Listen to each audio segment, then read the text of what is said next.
ज्या medical camp आहे त्या संदर्भात उपस्थित असलेले उद्घाटनासाठी उपस्थित असलेले शरददादा सोनवणे असतील, त्याचबरोबर आमचे बिन्नी साहेब असतील, संतोष दादा असतील, अनेक मान्यवर या प्रसंगी सगळे उपस्थित आहेत. खरं तर आजच्या कार्यक्रमाचं महत्त्व दादा आत्ता मागच्या आठवड्यात एक कामगार बांधकाम क्षेत्रात काम चालू असताना वरून खाली पडला.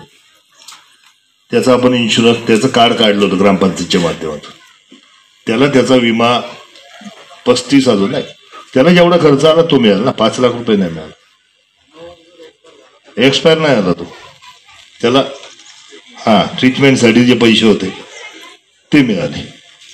आणि खरं तर ह्या सगळ्या गोष्टी एकदम चांगल्या गोष्टी शासनाच्या माध्यमातून होतात आणि ह्या माध्यमातून आपल्या सर्वसामान्य लोकांपर्यंत खरं तर हा सगळा प्रोजेक्ट आपला पोचला पाहिजे, त्या संदर्भात काम झालं पाहिजे आणि सर्वसामान्य लोकांना त्यापासून खरं तर फायदा मिळाला पाहिजे, यासाठीचा आजचा कॅम्प आयोजित केला किंवा आजच्या ऑफिसचं उद्घाटन आहे.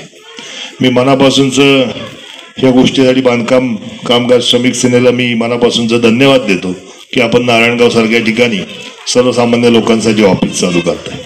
खरं तर खूप सारे प्रोजेक्ट आता सध्या मगाशी आमची बिन्नी साहेबांची ना आमची त्याविषयी चर्चा झाली की अशा अनेक प्रोजेक्ट आहेत की जे सर्वसामान्य नागरिकांपर्यंत पोहोचवले पाहिजेत आणि त्यासाठी खरं तर ग्रामपंचायत सातत्याने आम्ही सुद्धा काम करायचा प्रयत्न करतो आणि ते सर्वसामान्य लोकांपर्यंत पोहोचवायचा प्रयत्न करत असतो. परंतु दादा ह्यामध्ये एक ड्रॉबॅक आहे. आतापर्यंत जी काही ऑफिसं आम्ही बघितली, मी तुम्हाला वाईट बोलतोय, नाव ठेवतो अशातला भाग नाही, पण जो अनुभव आलाय तो तुमच्यापर्यंत शेअर केला पाहिजे. जी काही ऑफिसं बघितली किंवा जी काही काम करणारी माणसं पाहिली, जर 50 रुपये फी असेल फॉर्मची तर तिथं ते 500 रुपये घेतात आणि ही सगळ्यात मोठी अडचणीची गोष्ट आता सध्याच्या ह्या सगळ्या योजनेमध्ये आहे. हे न करता आपल्याला विनंती आहे की हे न करता सर्वसामान्य लोकांसाठी आपण योजना राबवतो. शासन आपल्याला त्याची दर निश्चिती करून दिलेली आहे, तर आपण त्या दरामध्येच काम केलं तर निश्चित स्वरूपात सर्वसामान्य लोकांसाठी त्याचा फायदा होईल. दादा एक उदाहरण म्हणून सांगतो की एक 30,000ची पॉलिसी मला वाटतं एका आमच्या सदस्याच्या मुलीला मंजूर झाली आणि त्याच्या बदल्यात 10,000 रुपये मागितले गेले.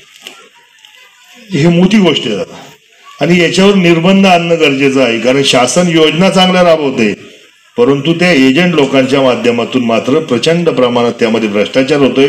सर्वसामान्य लोकांना त्याचा नफा किंवा लाभ मिळत नाही आणि त्यासाठीचा प्रयत्न दादा आम्हाला सगळ्यांना करायला पाहिजे, कारण आपणच या गोष्टीला वाचा फोडली तर निश्चित स्वरूपात ह्या गोष्टीतून एक चांगला सहज आपल्या सगळ्यांपर्यंत देता येईल मेसेज आणि त्या माध्यमातून खरं तर काम आपल्या माध्यमातून होईल.